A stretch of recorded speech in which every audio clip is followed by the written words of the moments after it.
If you follow politics, you know that one of the most anticipated races of the year is for the Senate in the state of Louisiana. They held a debate tonight, and I have it here for you. I hope you enjoy it. We begin, however, with an icebreaker question. Public opinion polls in Louisiana track a national unfavorable view of Congress as an institution. The very notion of public service has been questioned in increasingly bitter election battles. Would each of you tell us when and why you first decided to run for office?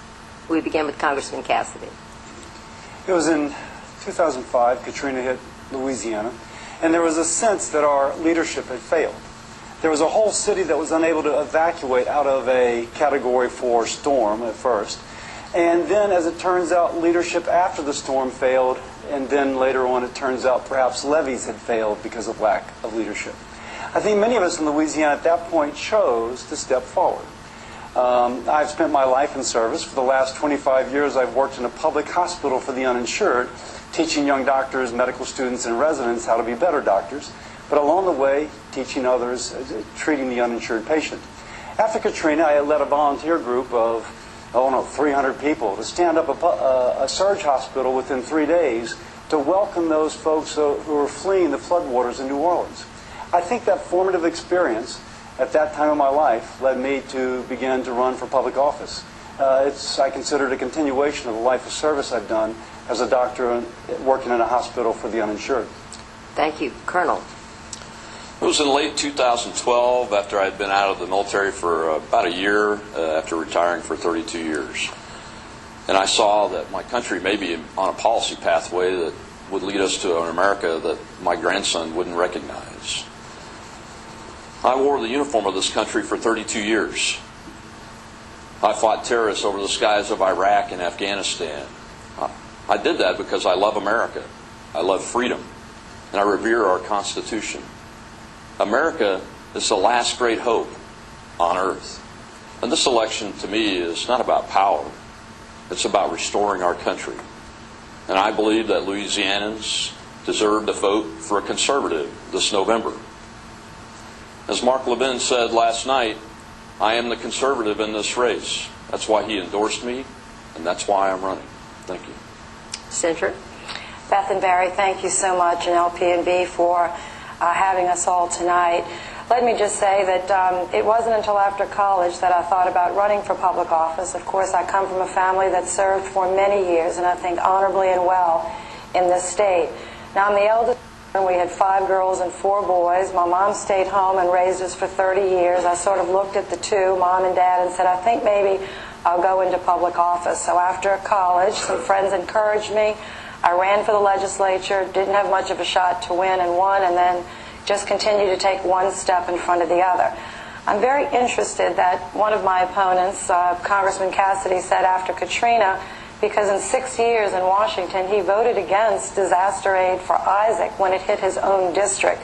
I am very proud to have represented this state honestly, transparently, and I think effectively and passionately to bring aid to victims of disasters and survivors, to fight for new energy policy for our country that will make us energy independent, and a whole host of things that are important for leaders to support.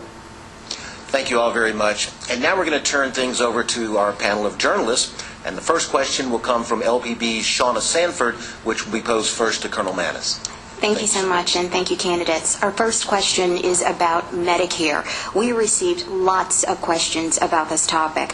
Like the rest of the nation, Louisiana's population of baby boomers is close to retirement age. Medicare will be under enormous financial strain due to the rising cost of keeping older adults healthy. So how would each of you put Medicare on stronger financial ground and protect today's seniors and future retirees from rising health care costs? And we'll begin with you, Colonel Maness. Thank you. Well, the first thing we need to do is restore the $700 billion that have been taken from Medicare, first by the Obamacare bill that Senator Landrieu voted for, and then by the Ryan Murray budget that Congressman Cassidy voted for. And Senator Landrieu, the facts on how much you've worked for or not worked for the people of Louisiana are really borne out when the mayor of Washington, D.C. says that you're the senator for Washington, D.C. We need to get Medicare on track and be solvent, and we have time to do that. The Board of Trustees shows that it's going to be solvent out to for about 20 years, so we have the time. We all need to come to the table together and develop solutions that will work for the people of it. Thank you very much. And can I follow up with that? Do you have a solution to put forth? We need to come to the table together and find solutions to make Medicare solvent, and we have plenty of time to do that as a nation. Okay, thank you. Senator Landrieu. I support the Medicare program as we know it. It's a very important program for safety for our seniors. My opponent has no plan, as you just heard, and Congressman Cassidy voted to end Medicare as we know it, not cut it, but end it and go to a voucher program. He's voted for that consistently. It's one he's just showed up for the first time to this debate because for 18 months he's been running away from his record, which I hope will get out tonight. I voted for $700 million in efficiencies for the Medicare program, the same vote that John McCain took, who was campaigning with him yesterday, put that money back into the Medicare program to strengthen it and extended the life of the trust fund by, I think, about 12 years. Now, you're right. There's still strain on the Medicare budget. But I support the program as it is, and I also believe that other people, particularly people that work that are under 65, deserve health care. And we'll talk more about that later tonight. Congressman Cassidy. Yeah, I'm a doc who's been working in a public hospital for the uninsured. Oftentimes, the only coverage my patients had was Medicare. My mother lives with us. She's 92 years old. I know the importance of Medicare. Now, that said, Obama, when Senator Landrieu cast the deciding vote for Obamacare, it took $700 billion out of Medicare. It didn't put it back into Medicare, and there's going to be some questions of fact. We'll be posting on our website, BillCassidy.com, documentation for what I'm saying. It took $700 billion out and spent it elsewhere. It did not return it to the trust fund. On the other hand, about 20 years ago, John Breaux, Louisiana's own senator, came up with a bipartisan plan to save Medicare. Paul Ryan and Ron Wyden, bipartisan, dusted it off, brought it back up. It isn't a voucher system. It's like Medicare Part D. 85% of seniors like Medicare Part D. If you want to keep traditional Medicare, you can. But if you wish, you can choose another plan of your choice. It has been estimated by CBO to save money for beneficiaries and also to save money for the Medicare Trust Fund. It's a good bipartisan John Breaux plan. Thank you. All right, we're going to move on to Alan English. Alan, you have another question, and you begin with Senator Landrieu. Great. We're glad to see you all here in North like this, so thank you for being here. Ryan is one of many viewers who submitted questions for tonight, and a number of questions centered on foreign security. And here are three packed together as one question. They could be yes, no, but we're looking for you to explain out what your position is. First, do you agree with President Obama's military strategy against ISIS? Secondly, has the President overstepped his authority? And third, will you authorize the use of ground troops if that time comes? Senator Landrieu. ISIS should be destroyed, and we need to do everything we can to eliminate it. It's a very, very serious threat, not only against the United States, but the region, which is an important region of our interest. Secondly, I do support the airstrikes against ISIS and believe that all presidents should have the authority to act when they believe that America is in danger. And thirdly, I would support the use of force. I think I would stop short at this point for boots on the ground. I think that we have made such enormous sacrifices in that part of the world. America must continue to lead. We have to be strong. We've got to work with our coalition partners. But I would support the use of force. ISIS is a threat, and it must be eliminated. Dr. Cassidy? Yes. First, the president has not presented a strategy, and the president so far has failed. He pulled troops from Iraq, even though he was suggested by his generals that he keep them there. As ISIS, he missed the warnings a year and a half ago of the gathering ISIS strength. As they began to invade Iraq, he called them the JV team. And then when they captured a weapons depot, instead of immediately bombing the depot, he waited, allowing ISIS to distribute those weapons across the region. Now, he has no strategy. So what we've had presented to us are the beginnings of a plan. I support this plan because it's the only plan out there. I'm not sure it's going to be adequate. They flew 93 sorties recently, and on the opening days of Desert Storm, I believe they flew 2,000 sorties in one day. That said, if he presents a plan involving our troops, I would have to look at it. I don't trust this president. I think he's a very poor commander-in-chief. And before I commit our young men and women overseas, I would like to see what his strategy actually is. Okay, quick follow-up. Do you think he's overstepped his authority? So far, what he's doing now was authorized by Congress for the initial steps he's done. If he goes forward, I would expect him to come back to Congress to get additional authorization. Colonel Maness? I flew in Operation Desert Storm, and that was an air campaign, Congressman. That was an air campaign that was part of a larger wartime strategy, so you're absolutely right. We need to have an air campaign that's connected to a strategy. This president has not presented us with a strategy. He's not defined the objectives of his operation. He has not defined success. And he has not defined an exit strategy, and that puts American sons and daughters in great danger while they're in harm's way. He has overstepped his authority. He should be engaging Congress. As a matter of fact, Congress has given him a blank check to fight an undeclared war in an offensive manner, and the two members of Congress that are sitting next to me should be back in Washington calling for a debate in Congress instead of allowing a recess to occur to wait and kick the can down the road. A declaration of war needs to be satisfied or not, and we need to figure out how to pay for this war, because we can't continue to put these things on a credit card. Would I authorize ground troops? If the president could come in and satisfy all those questions and address the exit strategy and address the need for it and show us how he's put a coalition, and maybe the Arab nations will step up, maybe the Kurds will step up, maybe the Free Syrian Army, whoever they are, might step up. But eventually, ground forces will be needed. Thank you. We turn now to Stephanie Grace, and she will pose a question to Congressman Cassidy. Congressman Cassidy and fellow panelists, we heard from a lot of viewers also about health care, not surprisingly, including Mr. David Lindenfeld. His question is specific, actually, to Congressman Cassidy and Colonel Maness. He notes that both of you have opposed the Affordable Care Act, yet it includes popular provisions such as required coverage for pre-existing conditions. Do you favor this coverage? And if so, how do you propose to pay for it without an individual mandate? And for Senator Landrieu, you've defended your vote for the Affordable Care Act even though you say it's far from perfect. What aspect of the health care law would you change? Yeah, as a physician, I oppose the Affordable Care Act. I have found that when the patient has the power, the system lines up to serve the patient. However, when a bureaucrat has the power, it lines up to serve the bureaucrat. As a bureaucrat telling people what they must purchase. Here I have a rate sheet, somebody whose insurance just renewed. It went from $725 per month to $1,200 per month, a 66% increase. Now, Blue Cross this past week is increasing rates by 20%. So clearly this is the Unaffordable Health Care Act. How do you address pre-existing conditions? Republicans have proposed that all people will get everyone in the nation will get a tax credit only to be used for purchasing health insurance. If an insurance company received part of this tax credit, they would be required to give everybody of the same age the same rate. It doesn't matter if you've had a liver transplant, you would still get the same age-rated premium. By that way, we take care of pre-existings and we give the patient the power. By the way, different than the health care law that Senator Landrieu was the deciding vote for.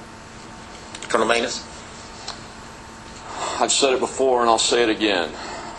The Affordable Care Act, Obamacare, is an abomination, and we don't need to not only repeal it and defund it, but pull it out by the roots. Now, my plan, it turns to the free market for solutions. First of all, consumers should be okay and allowed to buy insurance that fits their stage of life and what they need. A man who's not going to have a baby shouldn't be forced to buy maternity care insurance. State programs before Obamacare came into existence were responsible for health insurance, and we should return to that. We should be able to cross state lines and purchase insurance. That increases the market, increases competition, and drives costs down and keeps costs low. And finally, we need portability with insurance policies, so policies stay with the individual and you don't have to worry about going from job to job and losing your insurance. And that will address the pre-existing condition for most Americans. Thank you very much. Senator Landrieu. Stephanie, thank you for your question. First of all, Congressman Cassidy introduced a version of the Affordable Care Act himself under his name when he was a legislator in Louisiana, which he doesn't want anyone to know. And he mandated that businesses, even under 50 employees, provide direct coverage. He will not fess up to that, and all he talks about is President Obama. He has some answers to do for his own record. Number two, our country has struggled for 60 years over the question of how to provide affordable coverage and quality coverage to people in America who work 40 and 50 hours.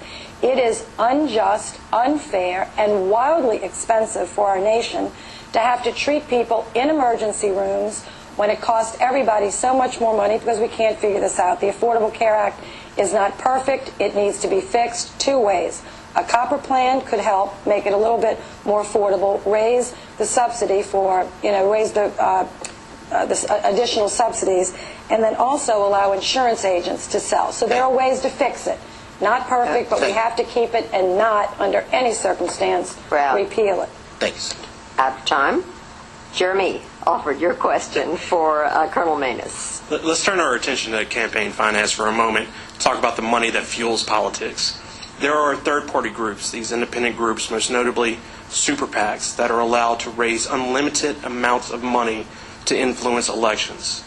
How do each of you feel about that system? Also, if you could change one campaign finance law right now, what would it be? Colonel Maness. Thanks, Chairman. It's a great question.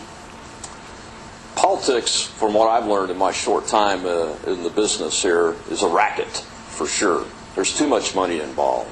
But the federal government should get further involved by limiting our free speech. I agree with the Citizens United decision as things stand right now, and unless things were to be able to change, I wouldn't make any changes to current campaign finance law. Senator Landrieu. Well, the Koch brothers and Bill Cassidy have literally orchestrated a $25 million bogus campaign run on television.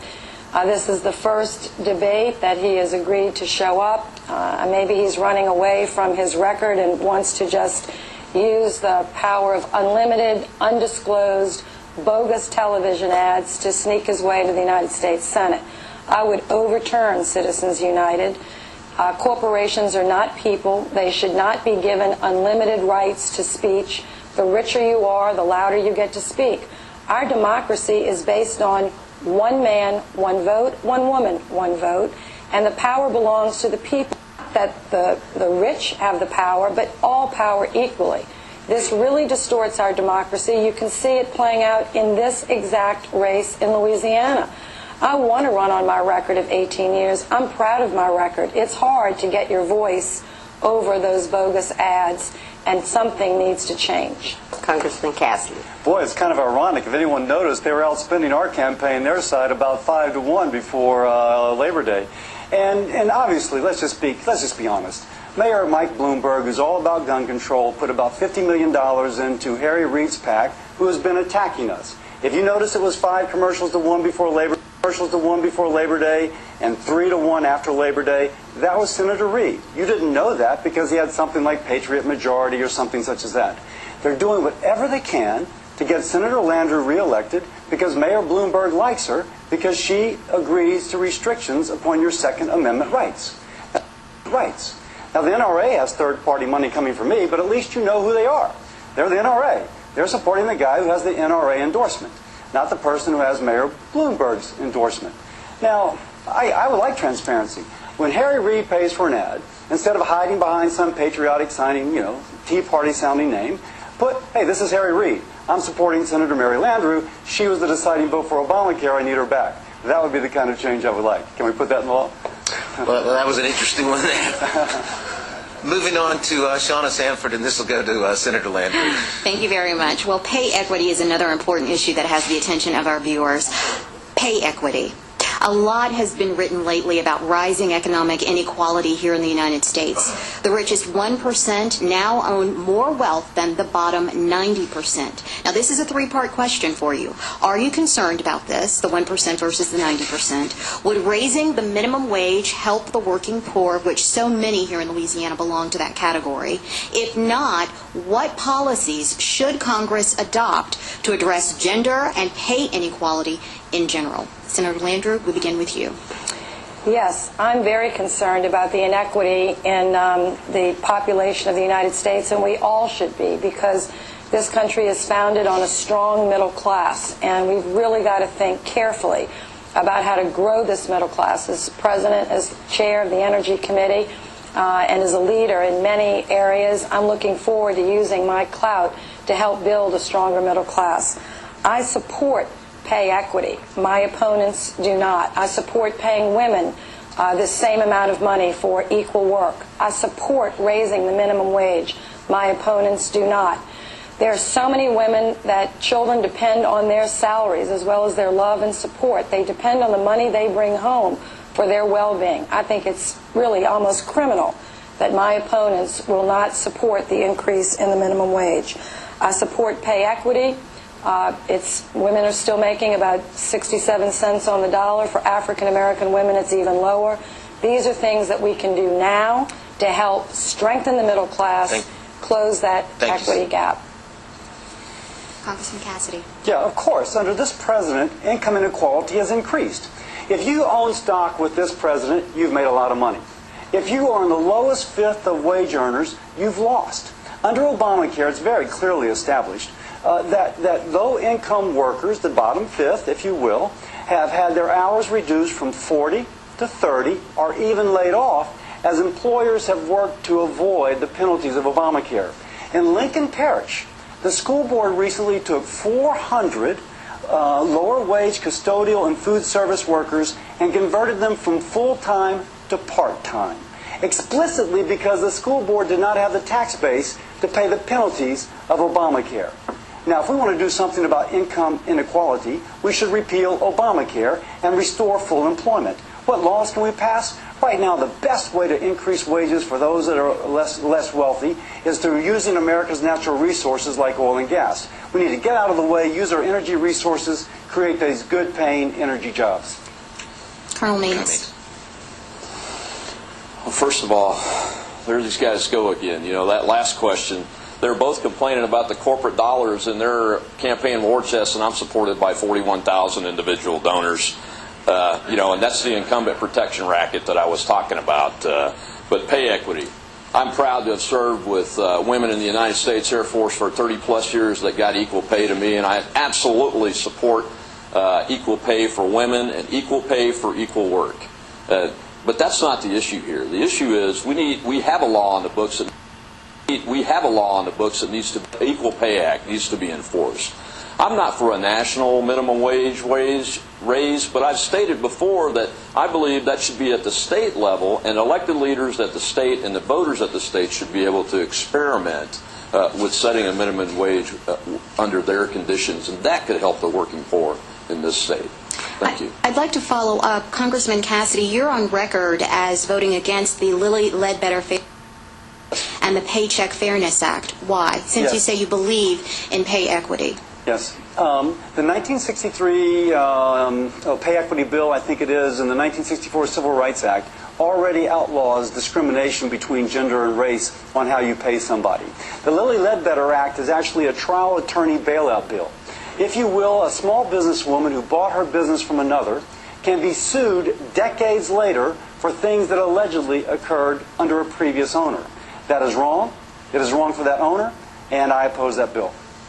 Thank you. All right, our next question, Alan. Thank you you. have it. As we sit on Centenary College campus tonight, we can't ignore the pressing issue of student loan debt. It certainly has attention of Michael Byers and others who submitted questions. I mean, the budgets of colleges and universities, public and private, they're under strain and stress. We've seen major changes in the last couple of years. But consequently, students are paying higher tuition, and the costs just cause them to graduate into debt. How are you going to address this problem? Dr. Cassidy, Oh, am I first? you're first. Oh, you know, I teach with LSU, so I still teach. I still, on Tuesday mornings when I'm not involved with official duties, I still teach. So I'm aware that student loan debt is a major problem. Part of it, though, is that as the amount of money available increases, universities increase their tuition. The other, and that's been well documented. The other part, there's a lot of fraud in some of the programs, such as the Pell Grant. Over $1 billion a year is thought to be lost in fraud due to Pell Grants. Now, if we can, one, somehow figure out how to keep the universities from always raising the price whenever more money becomes available to borrow, and then secondly, eliminate the fraud, we can redirect those dollars to those that need it. Now, but we also have to say, part of the problem as well is these students are graduating into job markets which are awful. They can't pay back their loan because they can't earn money.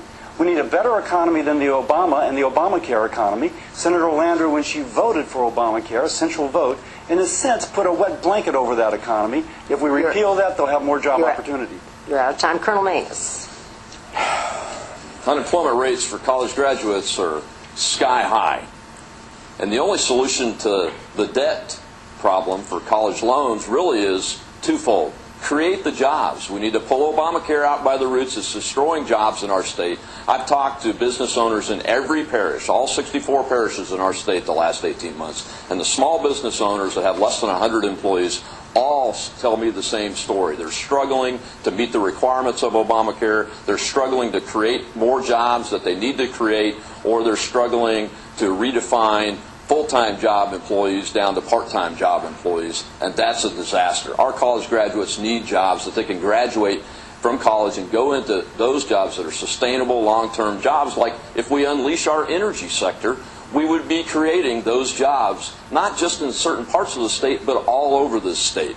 And that's what our college graduates need. But I've also supported the HERO Act, the Higher Education Reform Opportunity Act, that will spread accreditation decisions out to the states and increase the market and competition and drive costs down. You're out of time. Senator Landrieu. I have two bills, and I'll talk about those in a minute, that will be very, very helpful, I believe, to the 600,000 people in Louisiana that have outstanding student loans. And you're right, it's a serious burden and it's a serious challenge to all of us. It's not just a private luxury, it is a public good for people to have strong education. What frightens me the most is to think about one or two of these gentlemen being in the Senate and standing in line with Governor Jindal, who has cut higher education in the state by $700 million, the largest cut of any state in the union. I have fought against those cuts, and I've done a lot to make sure that at least we counter by supporting hundreds of millions of dollars to our HBCUs, which I'm very proud of. My passport to the middle class would mandate a lowering of the student loan. You can refinance your house, your car. You should be able to refinance your student loan, save each student $8,000. Number two, double Pell worth less than 30% of the value when they were first passed. Neither one of them have supported my bill. They should. All right. Yeah, I have one quick follow-up for Congressman Cassidy. Looking a student in the face who's trying to decide who to vote for here, what can you do for me tomorrow or in the first year to help me out with my loan stress? I find that young people want freedom. They don't want their future mortgaged by debt and deficit, which is paying for benefits which will not accrue to them. And so first you have to understand that their motivation is for freedom. Now as regards, oh my gosh, I don't mind somebody refinancing their student loan. I just don't think the taxpayers should have to pay for it. Taxpayers are struggling. They are, as these students are. Are we going to ask them to struggle even more for a taxpayer-financed refi? I don't think that's right. I have no problem with students refinancing. If they can get a better deal, they should. I just don't think the taxpayers should pay for it. We're moving along. Yeah. Stephanie gets the next question. It'll go to Colonel Maness.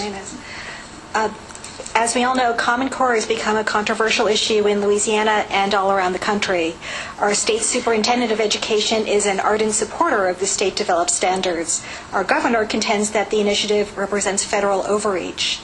Regardless of where you stand on that point, should the federal government play a role in K-12 education? And if so, what should that role be?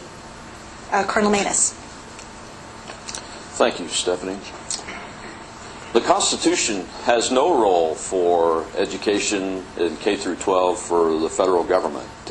And I believe the Department of Education at the federal level should be dismantled, and I believe Common Core, which I'm opposed to completely, is a system that's being imposed at the federal level with a national testing standards and standards system that's unacceptable for the parents, teachers, and local elected officials. And that's where, if the federal government wants to play a role, block grant the dollars down to the state, local, and officials and the parents to use those dollars as they see fit to help their children in their education.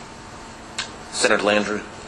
The federal role is very important, Stephanie, but it should be secondary to the state and local contributions, and it is. It represents less than about 10% of the funding, but as you know, there's such discrepancy in zip codes around the country. Your zip code shouldn't determine your future, what county or parish you're born in. So the federal government has a role to equalize opportunity, not guarantee success, but guarantee opportunity to succeed. That's why the federal government got into the business of funding. I worked with George Bush, not a Democrat, a Republican, to help bring accountability to funding to our public school systems, and have worked with all presidents of all parties since I've been there, 3 presidents now and 6 governors. I support state-based standards, which Common Core is. It's not a national mandate. It's developed by the state. In fact, our governor was a supporter of them before he decided to run for president of the Tea Party, which Rob Maness is a part of. So, yes, I support Common Core. They are local standards. Okay. Thank you. Congressman Cassidy. Stephanie, I think you're you have a multi-pronged question here, Common Core plus federal role. Okay. My daughter's dyslexic, and if there was a one-size-fits-all mode of education, it would not fit my daughter. Now, we've worked, and my daughter's doing fantastic, but do I think one size fits all? No. That said, if a state wants to fight among themselves, I also believe in federalism, the state can fight among itself and adopt Common Core. The federal government should not force Common Core upon states. They just shouldn't. By the way, although it was a state initiative to begin with, the kind of Obama sort of, my gosh, the federal government's going to tell us all how to live our lives, Arne Duncan began to require states to adopt Common Core if they were going to get any federal assistance. I oppose that. Absolutely. The federal government should not be forcing this upon states. I'm out of time. Thank you. I think Stephanie had a follow-up. I think my follow-up is where you were going. What role do you think the federal government should play in K-12 education? Is that mine? Yes. Yeah. I'm sorry. He who governs best is the one that governs closest to the child. And it should be the mother that makes the most decisions about, or the father that makes the most decisions about a child's education. And then it should be the school board and the state. The federal government should merely play a role of making sure that if there are federal funds dispersed to the states, there's not fraud. Ideally, being a best practices sort of model. As it turns out now, the federal government will pick and choose to endorse. I think that's wrong. All right, Jeremy, you have the next question, and you begin with Senator Landrieu. Senator, some of the most contentious issues debated on the Hill involve the federal budget and spending bills. Tell us what you believe to be the key federal funding areas for Louisiana that need to be protected. Also, if it comes up in the next term, and it looks like it may very well, would you vote in favor or against raising the debt ceiling?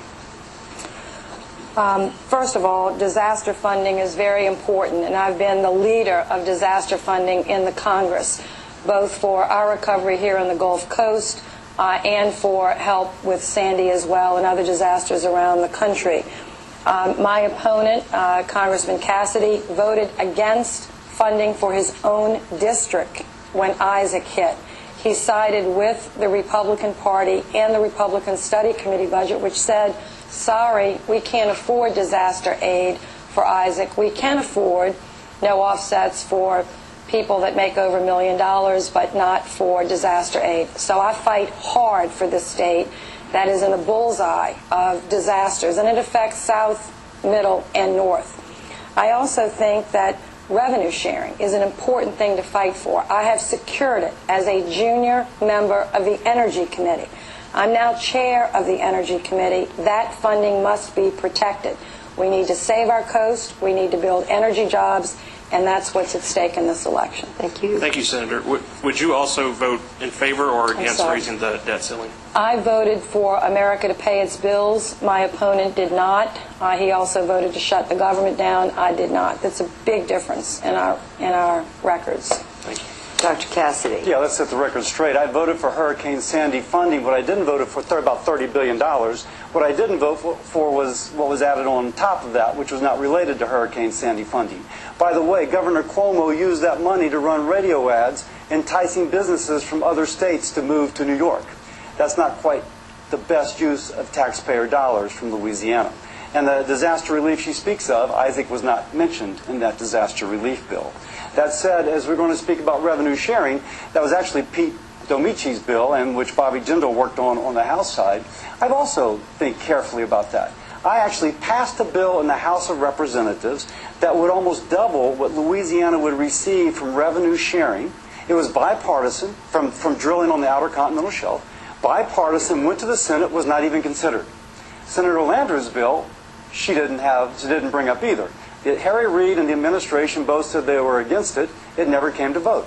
If she'd taken my bill and passed it, it could have been signed into law. As it turns out, not even her bill was considered, and certainly not mine. I would protect that funding. And if given the chance, yes. I've said before to my constituents, and I'll say again, I'll vote for any debt ceiling deal that actually begins to address the debt ceiling problem. If it lowers our indebtedness, I will vote for a debt ceiling deal. If you cut up the credit cards, you still eat. But if you're going to keep those credit cards open, my gosh, I'm not going to do that. Colonel Maness. Let's take the debt ceiling first. I'm not going to vote to raise the debt ceiling. We're $17.5 trillion in debt, and that's at national crisis levels. And both of my opponents have voted to raise the debt ceiling consistently previously. But as far as disaster funding goes, absolutely, we should make sure that disaster funding gets taken care of. That's why I propose a standing disaster fund so dollars would flow immediately to victims of disasters so that there wouldn't be this debating and Washington nonsense like what happened with the Katrina bill, which had a $50 million indoor rainforest in it for Iowa. Now, why did the people in Louisiana have to wait to get aid because of that? There is no reason that anybody can justify for that waiting time. So let's get a standing disaster fund together for the people of Louisiana and make sure that they get their aid immediately. As far as protecting our coastline, Louisiana's coastline is the most important in the nation. And you know what, Senator Landrieu, the president's policies are on the ballot and they're in your person. And you know, we talked about energy jobs a moment ago, and they're hurting energy jobs. Thank you very much. You're out of time. All right. All right, to Shauna now with the next question, and it will go. One, it's a little hard to get them in all in 1 minute, but Y'all are Doing very well. Shauna gets the next question, and it goes to, I think, Cassidy. Congressman Cassidy. Yes. Hard to keep up with those two, Congressman. Nearly all Louisiana 65 or older receive Social Security. The program generates $18.2 billion in economic output for Louisiana. Yet year after year, the Social Security trustees tell us that the program faces financial challenges. How would each of you protect this vital program for today's seniors and strengthen it for future generations? Congressman Cassidy. yeah, great question. Again, my mother lives with us. She's 92 years old. I'm so aware of the importance of Social Security. Turns out, though, the trust fund is going bankrupt. And so in about 12 years, if you're currently on Social Security, your benefits will decrease. Your current benefits will decrease by 25 to 30%. Those are for folks who are currently receiving. What Tip O'Neill and Ronald Reagan did 30 years ago or so, they went to those far younger and gradually increased the age of eligibility to preserve benefits for those who are on and those who are about to be, but also to strengthen the program for those who are coming along. Ideally, you do it as low, as young as possible, like someone who's not yet born. But the reality is you've got to make changes someplace, and we're all living longer. I am committed to preserving benefits, Social Security benefits, for those who are on it, those who are soon to retire, and those who are going to be in the future. We can do that by gradually increasing the age for those far younger. By the way, Senator Landrieu has previously endorsed that concept, and we will post her endorsement of that on our website. All right, Colonel Maness. Social Security is a very important benefit that most of us pay into and pay for and expect to get that. So let's talk from a principled perspective first. You know, Congressman Cassidy, you have voted to raise the retirement age to 70, and I've worked in operational fields with folks out in the field for many years, and there's no way that a lot of these skills could be done up until age 70. So I disagree with that. And we shouldn't demand that current recipients of Social Security should take reduced benefits. So we have to protect that, and that'll be one of my principles. The other thing that we've got going, as the Congressman mentioned, is that we have about 12 years, so we've got time, and the folks that are coming into Social Security that are about 10 years out can have their benefits protected too. Where we need to really go to work, though, is in the Disability Social Security Fund. It's increased dramatically the numbers of folks that are on disability, and it's just hard to imagine with the way safety standards are today that there's that many injuries on the job, and we need to look really hard at that for fraud, waste, and abuse, and that trust fund is going to run out in about 2 years. Thank you. Senator Landrieu. There are about 550,000 people in our state on Social Security and some additional on disability. I agree with Colonel Maness. I don't think we should raise the Social Security age like Congressman Cassidy did to 70. There are some jobs that are very hard and people cannot work to 70, and I think that is a very bad policy. And that's one of the things that's at stake in this election. Now, let me finish, please. I also believe that Social Security is not an entitlement. It is an earned benefit. People work hard their whole life and pay into the fund, and they should be able to take it out. Now, in Madison Parish, African Americans' life expectancy is 71 years old. So when people say, well, people are living longer, maybe people in Connecticut and New York are, but I've got plenty of people in my state that are not living very long because their health care is not very good. So I'm not raising the Social Security age. Thank you. And I think, Shauna, had a follow-up? Well, I do, because raising the age has come up by Senator Landrieu and also Colonel Maness. So, Congressman Cassidy, I'd like for you to respond to that. We got a lot of questions from our viewers as well about your wanting to raise the age to 70. Yeah, again, this was previously done by Tip O'Neill and Ronald Reagan, and the fact that people don't talk about it is because it happened so it just didn't hurt anybody. If you pick an age in which someone, say, 40 now, and they would become eligible at 67 in a month. If they're 39, they become eligible at 67 in 2 months. If they're 30, you see where I'm going with this, down to 30 and 67 in 10 months. In so doing, they have time to plan for their change in retirement, but for those who are currently on, those about to be, nothing changes. It preserves the program as opposed to them having decreased benefits. I think we're out of time. 25 Sorry days. about that. All right, now here's a question, Alan, I know that everyone will probably want to answer, right? Colonel Maness first. So. Yes. Since this debate is being held in Shreveport-Bossier City area, home of Barksdale Air Force Base, what have you done and what will you do to keep Barksdale, Fort Polk Army Base, and Belle Chasse Naval Base, all critical to Louisiana's economy, viable and off the base closing list? As safe as you might feel any one day, the next day you could be the target of a budget cut. So, Colonel Maness. That's a great question. Well, what I've actually done for Barksdale is help create Air Force Global Strike Command as its first deputy director of programming and requirements. So I helped establish the first budget and shepherd it through the approval process. And my team wrote the first 25-year strategic plan that it's operating under today.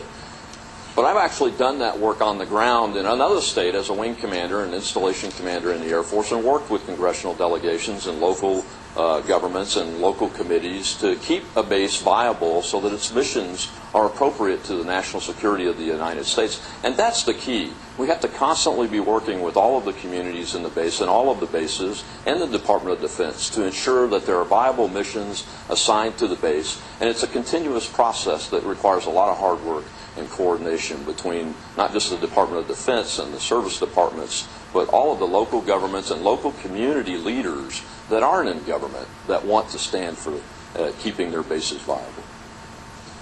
All right. Senator Landrieu. Thank you. As the first Democratic woman Democratic woman ever appointed to the Armed Services Committee of the United States, I've been a strong supporter of our military for many, many, many years. I also served for 12 years on the Military Construction Committee and have supported literally, Alan, millions and millions of dollars of construction for Barksdale, for Fort Polk, helped to stand up Federal City and Belle Chase. Specifically, helped to land, as a leader of our delegation, the Global Strike Command, which is, and we're going to get not a 3-star but a 4-star general at Barksdale, and we've protected it, and that will be announced very soon, so it's exciting. For Fort Polk, because Barksdale Ford was so successful, we created Fort Polk Progress that literally saved 5,000 jobs at Fort Polk. Our military is very important. That's why we need leadership and strength in Washington to protect these bases, and sending a rookie to the Senate is not going to do it. All right, Dr. Cassidy. John McCain's been touring Louisiana with me. He was asked by a reporter what Senator Landrieu has done on behalf of the military. His short answer was not much. Now that said, I'm quoting John McCain. The debt and deficit is what is killing our defense budget. And there's something called sequester, which is automatic budget cuts put into place to decrease that debt and deficit. House Republicans on 2 occasions advanced bills that would end these automatic cuts, restoring money to Polk, Belle Chase, as well as to Barksdale. Harry Reid never took these up. Now we know why. Leon Panetta recently said the president wants these cuts to go into place because he wants to cut the military. As long as Harry Reid, Senate Majority Leader, these bases will be endangered. Senator Landrieu has already said that her first vote will be to re-elect Harry Reid. Harry Reid, who has made the Senate a rubber stamp for Barack Obama. It shouldn't surprise us. Senator Landrieu supports Barack Obama 97% of the time. If you want to save those bases, elect Bill Cassidy. We're short on time. Okay. Yeah, let's go. We are, and this is actually going to be our last question in this particular roundup. It goes to Stephanie. Okay. Senator Fair Landrieu. warning, another multi-part question on climate change this time. Do you believe that climate change is real and that it's a threat to low-lying areas such as South Louisiana? Do you think human activity contributes to it? And what, if any, policies should the federal government pursue to combat climate change? Senator Landrieu. Yes, I do believe our climate is changing, and I do believe that humans contribute. However, we have to be very careful about the policies that we promote. I am a strong supporter of fossil fuels. Yes, natural gas particularly, because it is a 50% cleaner burning fuel. We have 200 years of it. America could do itself a great service and great security, increase our security by promoting more domestic energy exploration and production. And I've been a strong supporter. I opened up 8 million new acres in the Gulf. I have secured expedited permits on Western lands. I do not agree with President Obama on his energy policies. I've now served with 3 presidents and 6 governors. I have had disagreements as well as support for some of their policies. We have to be careful about what we do, but we can build a strong energy future in Mexico and be energy independent. Thank you, Senator. Dr. Cassidy. Global temperatures have not risen for 15 years, so there might be climate change, but we're not seeing that reflected in temperatures.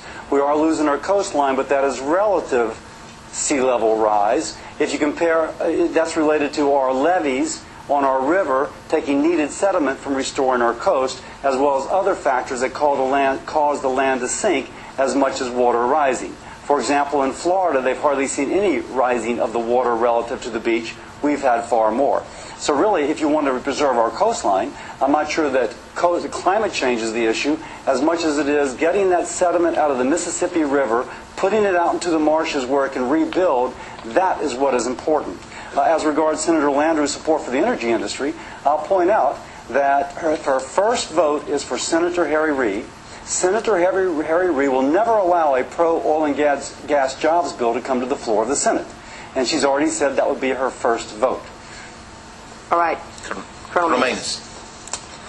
Well, it's evident that warming around the globe has occurred over the last 100 years, but there hasn't been anything seen in the last 16 years, some say even in the last 19 years, or even 26 years. So I think we've got a lot more to learn about climate and what makes it change.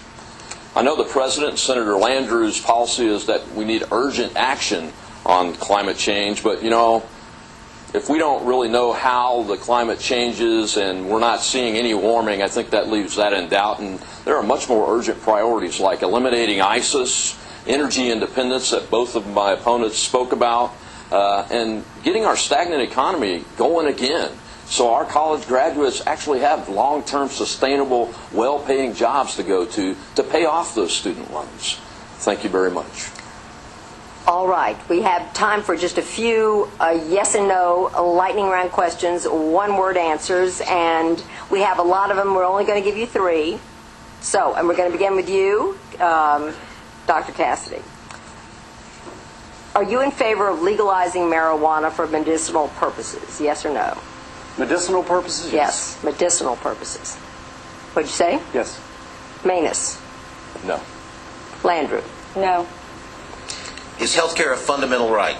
Then we'll start with Dr. Cassidy again. Yes. No. You said no? Yes. Do you favor a balanced budget amendment? Absolutely. Of course. Not an amendment, but a budget balanced. All right, this is the last one, yes or no. I want you to rate on a scale of 1 to 10, 2 people. President Obama and Governor Jindal. All right, Cassidy. 2 people, President Obama and Governor Jindal. No. No. No? You won't do it? Okay. No. Obama's a 0. Obama's going to go down as one of the worst presidents in All right, America. how about Governor Jindal? Governor General, he's taking some tough licks. So he's taking some tough licks, but... Okay.